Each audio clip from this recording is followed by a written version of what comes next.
Agora será a apresentação da ciclo 3 sobre e-lixo. Obrigado.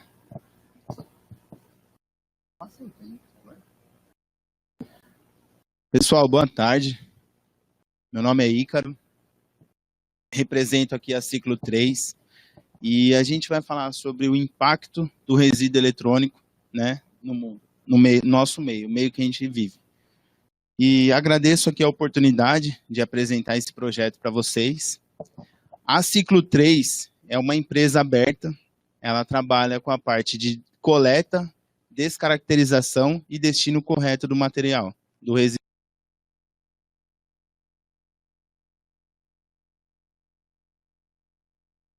De onde que a gente começou com esse projeto?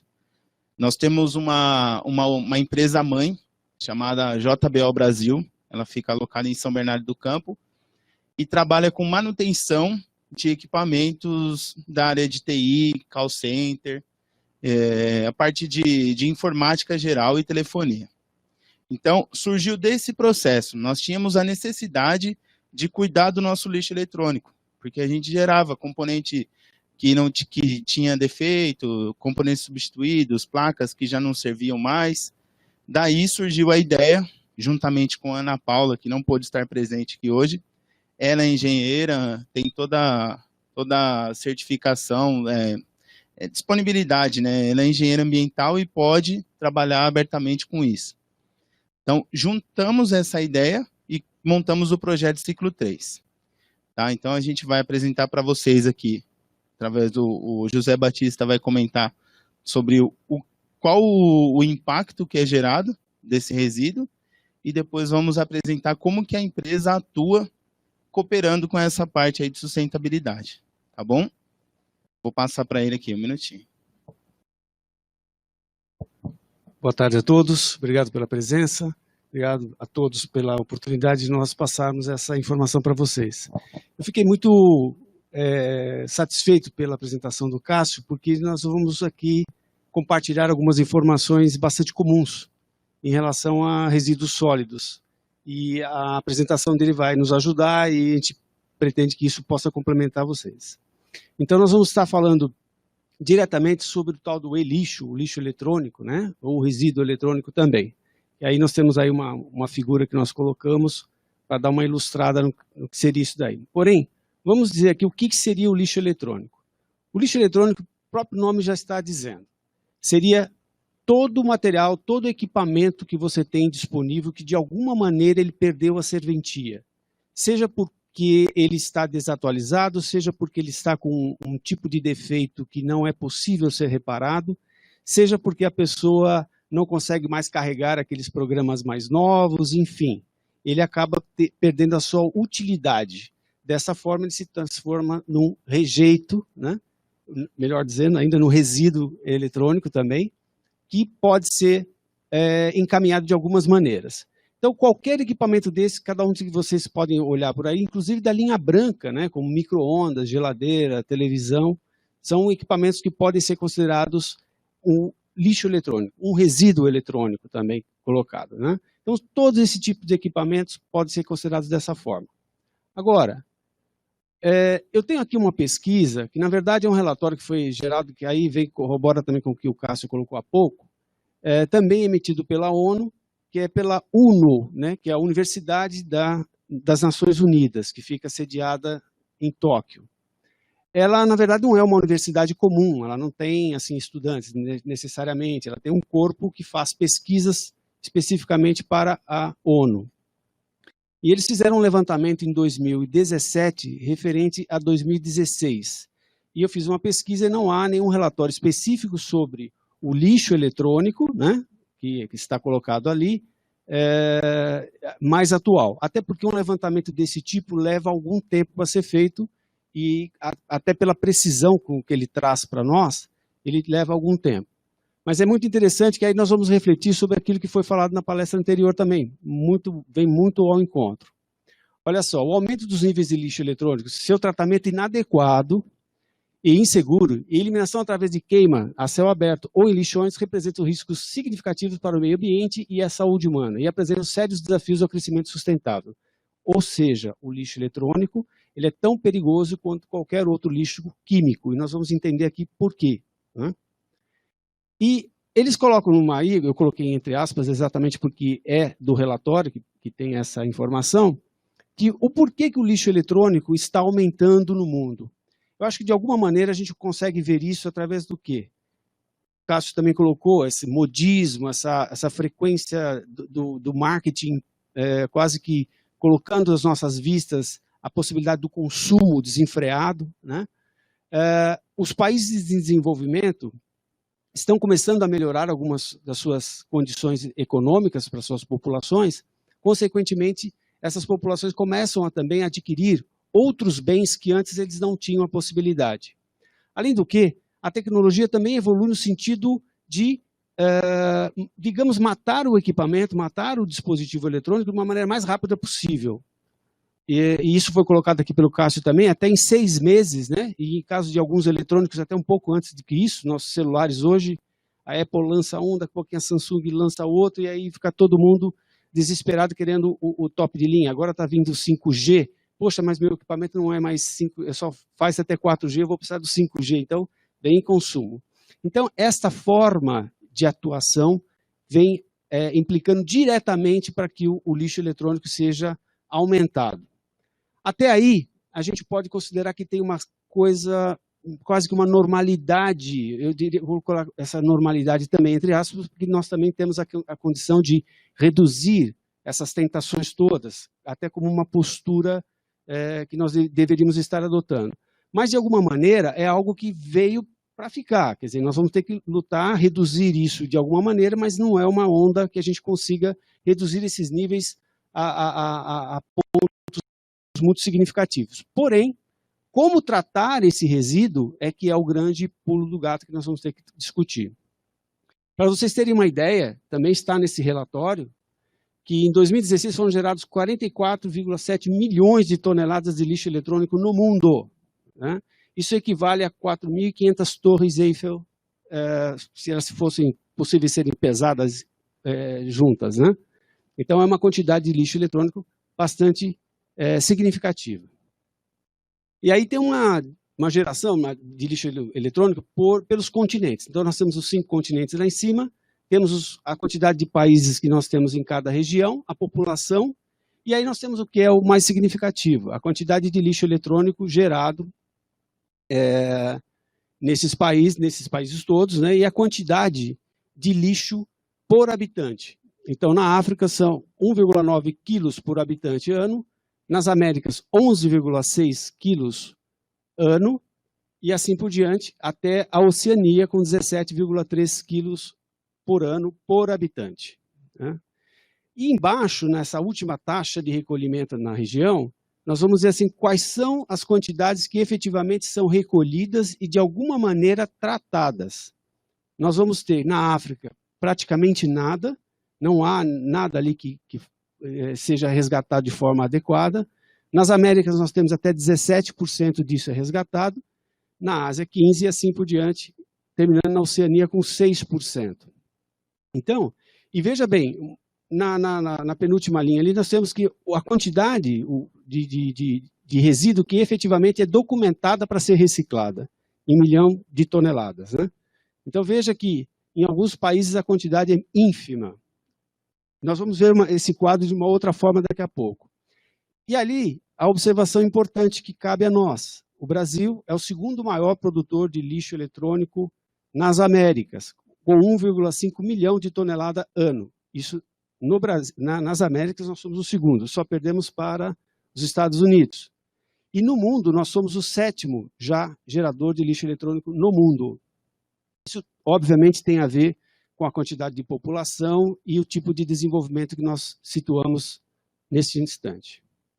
Aqui vai mostrar basicamente a quantidade, por isso que eu peço desculpas que esse dado é de 2016, ele já reflete até 2021.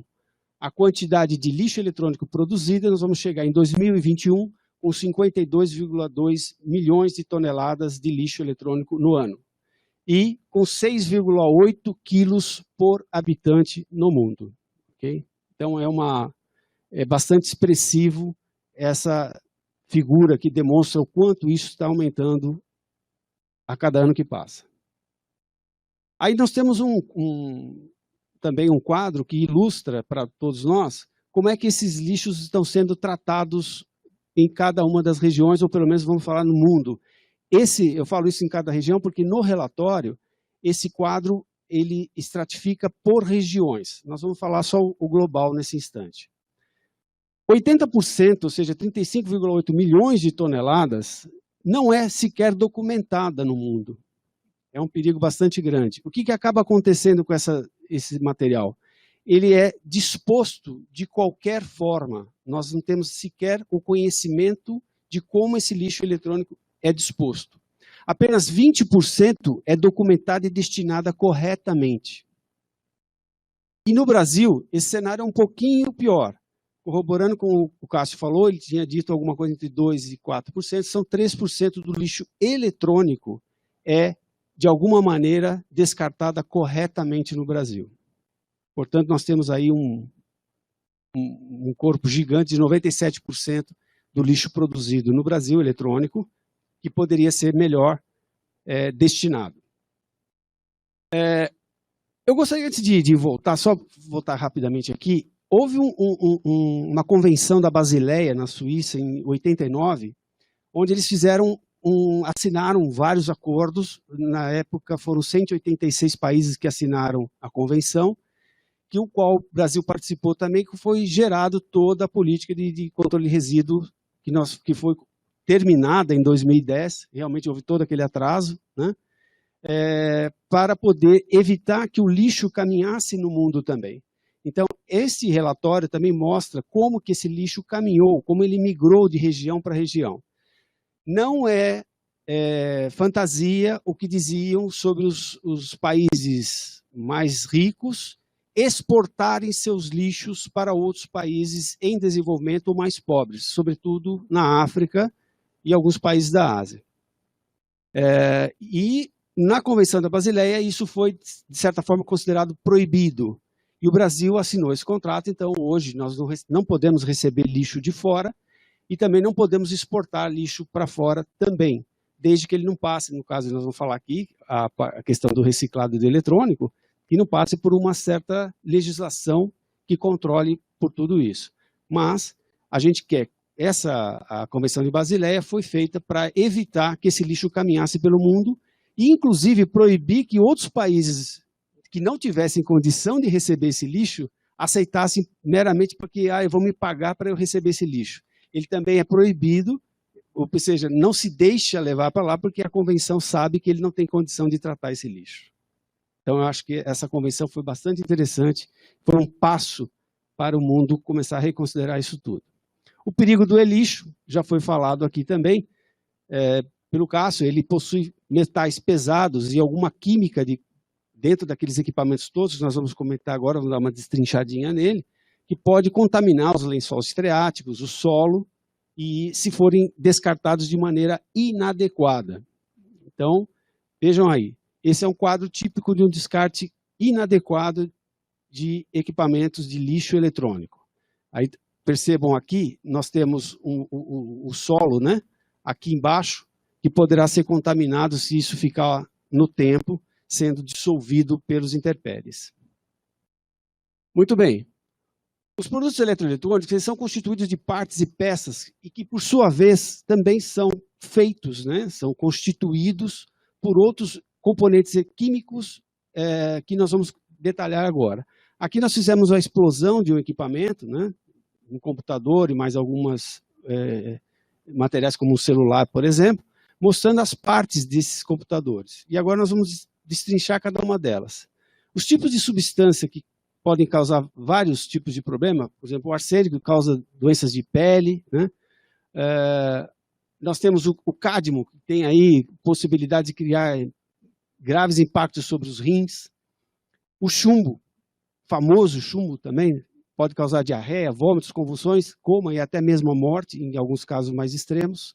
Mercúrio, o bário, berílio e retardantes de chama, vários outros que podem contaminar e que estão ali, parecem inofensivos. Lógico, enquanto eles estão no equipamento, ninguém vai encostar no equipamento e falar, eu vou ser contaminado. Não é bem assim, né? Ele precisa sofrer alguma forma química ou mecânica para que ele seja liberado. Por exemplo, nas placas de circuito impresso, né, que elas têm essa formataçãozinha aqui, o que elas têm dentro dela? Elas têm fibra de vidro, resinas que vão segurar essas placas, que essas placas, na verdade, é um waffle, né, cheio de plaquinhas, cobre, ouro, é um flash de ouro, mas tem ouro, porque o ouro é um excelente condutor de eletricidade, por isso que ele é utilizado, estanho, fluxo de solda, que é um ácido, na verdade, que ele prepara a placa para poder receber a solda, e tintas para identificação, que são essas partes branquinhas, que mostrando onde é que vai a posição de cada componente. Então, olha só a quantidade de componentes que tem numa mera placa de circuito impresso. Os chips, que são os componentes que vão nessas placas, eles possuem estanho, ouro, também o flash, o silício, o arsênico, que ele pode substituir o silício, plástico, o epóxi, cerâmica. Esses não são contaminantes, assim como o plástico, dependendo do tipo, não é um contaminante, mas é um componente que pode interagir no meio ambiente de maneira inadequada, né? As pilhas e baterias nem se fala, cádmio, o chumbo, né?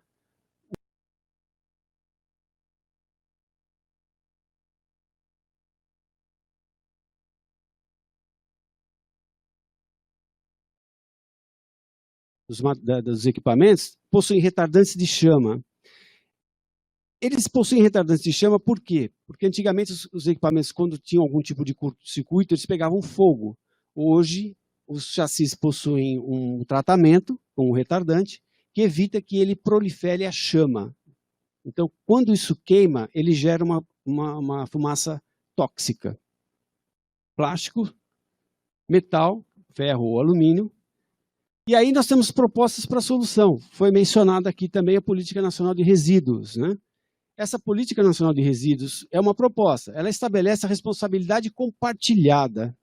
Ou seja, desde que quem fabrica até quem for consumir e dispor esse material é responsável por de tornar possível a Política Nacional de Resíduos, que é o que vocês estão fazendo hoje na universidade também, né? Fazendo com que essa conscientização para que todo mundo saiba o seu papel para poder lidar com os resíduos. Então, ela é isso, é um conjunto de atribuições individualizadas e encadeadas entre fabricantes, importadores, distribuidores, comerciantes, os consumidores e os titulares de serviço público. Então, são todos os envolvidos nesse processo. Nós vamos ter que falar um pouquinho sobre isso daqui a pouco.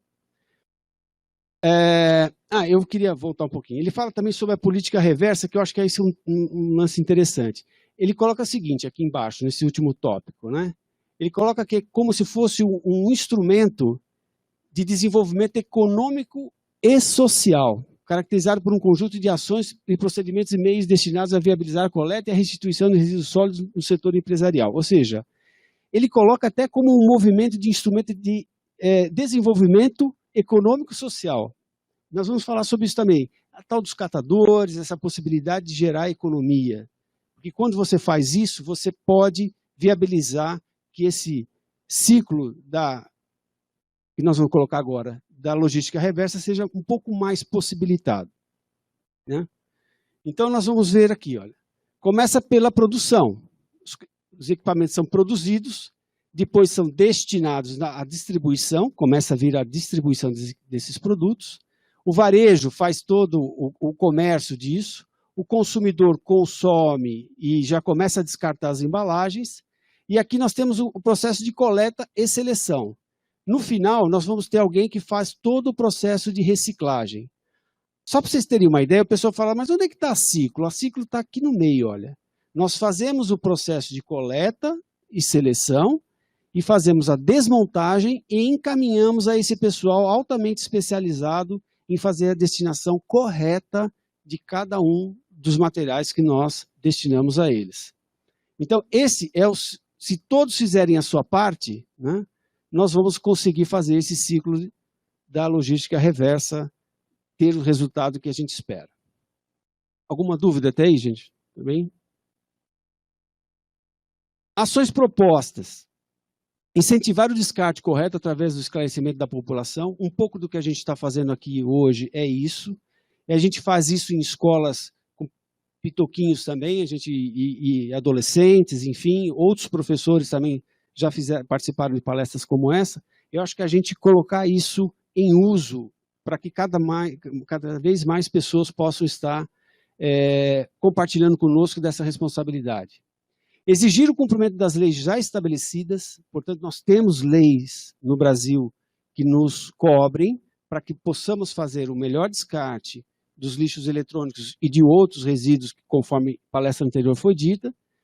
Ter instituições envolvidas, seja no nível público ou privado, ou seja, é preciso que haja um comprometimento de todos para que a gente possa realizar isso. Eu falo isso pelo seguinte: há alguns fabricantes que também têm uma certa resistência em fazer o processo da logística reversa. Nós já vimos alguns casos desse tipo. Eles falam, nós disponibilizamos os contêineres, mas não fazem a melhor divulgação. Até porque isso custa caro para eles. O que a gente precisa? A gente precisa, empresas como a Ciclo e outros agentes, outras cooperativas, estar buscando esse material, fazendo em cada um dos pontos para que a gente possa forçar essa logística reversa a acontecer, independentemente dos fabricantes. E ter um processo de uma forma de renda, isso é muito interessante, ter nisso como um processo de renda, como nós falamos há pouco sobre aquela questão da socialização. Estima-se, esse estima-se também é daquele relatório da ONU, que 55 bilhões de euros podem estar ali nos lixos eletrônicos produzidos no mundo atualmente, que poderão ser reaproveitados como riqueza, retornando para o mercado, seja como material retrabalhado, reciclado, ou seja como reaproveitado. 55 bilhões de euros é bastante dinheiro. Então, tornar isso um processo de forma de renda, a exemplo do que já ocorre hoje com a latinha de cerveja, papelão, plástico, isso já tem, de alguma forma, estabelecido como tal. A eletrônica entra nessa também. Ok. Agora eu vou passar para o Ícaro, que vai explicar o detalhe do nosso processo de logística reversa na Ciclo 3. O detalhe.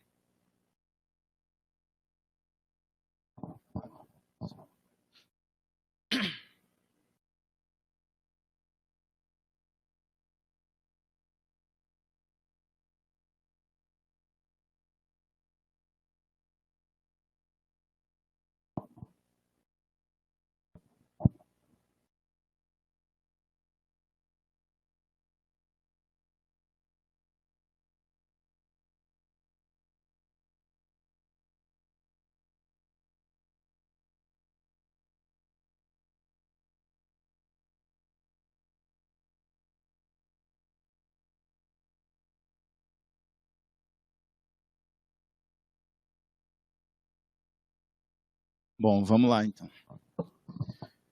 Para completar aqui, como eu havia comentado com vocês, agora a gente vai falar sobre o processo, como que a Ciclo atua cooperando aí com essa parte do descarte correto. Nós trabalhamos com 5 etapas, né? A gente classifica como 5 processos, na verdade, que é a coleta, a triagem, a separação, a destinação e o armazenamento. Então, vamos lá. A parte de coleta é primeiro, como que a gente atua? Disponibilizamos pontos de coleta, seja ele fixo ou temporário. Fixo, vocês podem ver pelas imagens, são imagens reais aqui do que a gente já atua no mercado. Então, aqui, o ponto fixo é um exemplo de um condomínio. A gente tem um ponto fixo dentro de um condomínio em São Bernardo, onde todos os condôminos podem descartar lixo eletrônico. Ponto de coleta que é temporário é um exemplo igual está aqui no hall de entrada ali da reitoria. São algumas imagens aí só para vocês terem ideia. Então, assim, como que isso funciona? A gente disponibiliza esse ponto e faz o processo de periodicidade de coleta. Então, a gente monta processos de arrecadação. Por exemplo, seja ele semanal, quinzenal, mensalal, depende muito da demanda do interessado também, porque tem pontos de coleta fixo que passam mais de 15 dias, mais de um mês lá, que não dá uma quantidade que seja interessante do ponto de vista para a coleta, seja viável. Até a gente envolve, né, uma parte mais de sustentabilidade, que é o quê? Você vai gastar mais combustível para a retirada dos equipamentos. Então, a gente monta esse período e faz esse processo de coleta. Terminando a coleta, a gente leva isso para o nosso galpão. E aí vai para o segundo passo, que é a triagem. A triagem é o seguinte, a gente separa por tipos de materiais, classifica eles como pequeno, médios e grande porte, que para facilitar o desmonte. Por quê? A partir do momento que a gente separa os equipamentos, a gente tem uma facilidade maior de otimização de tempo. E a ferramental também, né? O tempo utilizado para desmontar um celular não é o mesmo tempo utilizado para desmontar um computador, por exemplo. Ele classifica dentro os parafusos, as partes reais que é para desmonte, é diferente e leva um tempo diferente também para desmonte, tá? Terminando a triagem, a gente vai para a desmontagem. Aqui são fotos reais também do nosso galpão, que é o seguinte, a gente utiliza todo tipo de ferramenta adequada e EPI. A gente se preocupa também com a integridade do funcionário. Ele precisa ter a parte de ergonomia e precisamos ter a qualidade de trabalho também. Aqui em uma das fotos, a gente pode ver o processo de descaracterização, que é um HD onde fica armazenado dados pessoais, dados sigilosos, que não é interessante que isso seja divulgado, não é interessante que isso vá para frente. Então, a gente faz todo o processo de descaracterização desses dados, fura os HDs, desmonta completamente para que não tenha nenhuma perda de dados aí do interessado que descartou o eletrônico com nós. Terminando esse processo, é interessante falar o seguinte, a declaração de destinação. A nossa empresa fornece uma declaração de destino correto, ela é assinada pela engenheira, como eu comentei no início, e isso tem um valor agregado perante toda a certificação das empresas. Isso é muito mais comum para empresas, mas dependendo também do interessado, a gente fornece para pessoas físicas também. Tá? Só está aí uma informaçãozinha simples. Tem a separação por tipo de material. Como vocês podem ver, eletrônico, papelão, metais, fios, né? A parte aqui, a gente destacou também um cobre, vidros e plásticos. Então, todo esse material, ele compõe um resíduo eletrônico. Porque ele vem numa caixa, ele vem num chassi, ele tem um chassi, tem a parte metálica, tem parte de vidro. Então, é importantíssimo essa separação até para o próximo passo, que o próximo passo é a destinação correta. Isso tem que estar em fardados ou em bags, né? Como vocês podem ver ali, o plástico está em bag, o metal fica em bag, as placas a gente deixa em caixas, para facilitar o manuseio também, o recolhimento disso. Tá? Então, assim, a destinação correta, ela é o último passo nosso. Por quê? A Ciclo, como eu falei no início, ela coleta, descaracteriza e dá o destino correto. A gente não faz a reciclagem da placa eletrônica, a reciclagem do plástico, a reciclagem do vidro e etc.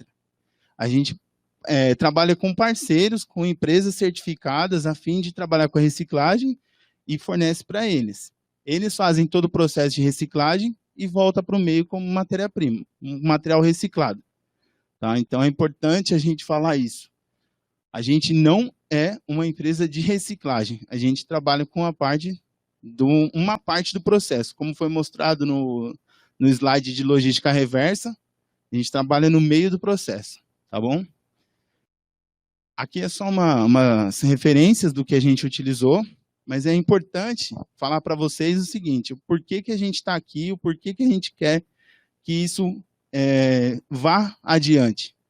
A Ciclo 3 ela tem um projeto muito bacana, como a gente comentou aqui também, em escolas, né? Então a gente trabalha com alunos de pequeno pré-escolas, ensino médio, ensino fundamental, né? Então, isso é importante, porque são eles que vêm com uma ideologia de mudar o mundo, que pode vir para frente agora. A nossa geração foi muito machucada. Então, assim, a gente já foi muito prejudicado e agora precisa consertar. Essa é uma ideia que a gente tem e quer levar isso adiante. É importante dizer também que, por ser uma empresa aberta, a Ciclo tem os ganhos dela, porém, ela ainda não é uma empresa que gerou lucros.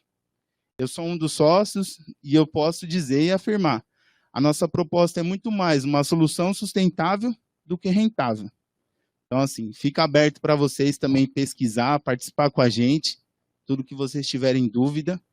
A gente está aberto aqui hoje para questionamentos do que for necessário.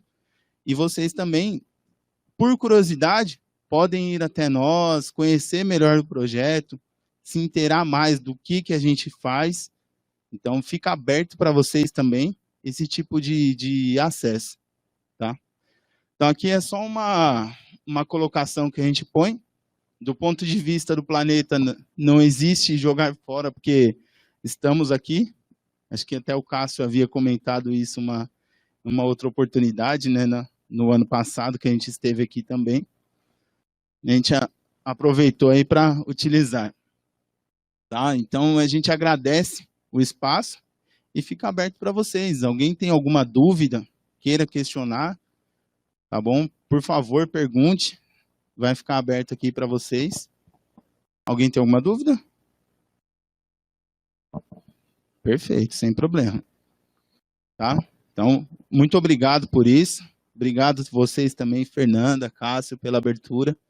Tá? Muito obrigado e vocês ficam aí com a próxima etapa. Obrigadão.